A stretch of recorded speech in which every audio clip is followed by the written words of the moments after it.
DJ Ramkumar Kalapatti Madhubani.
घर घर में खुशियाँ मनाब दीपावली दिन गे उहे दिन देख हमरा गेल अखियाँ में खून गे।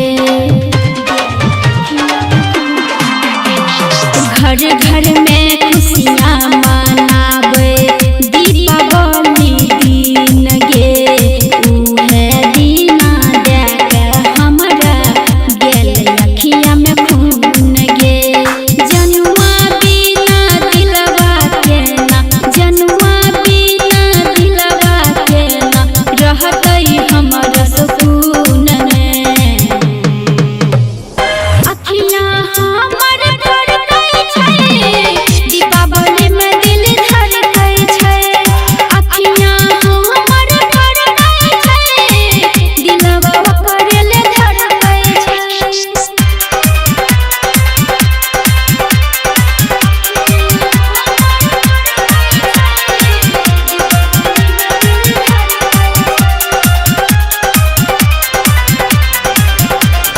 हे लक्ष्मी मैया हमरा पर कर तू पुकार हे।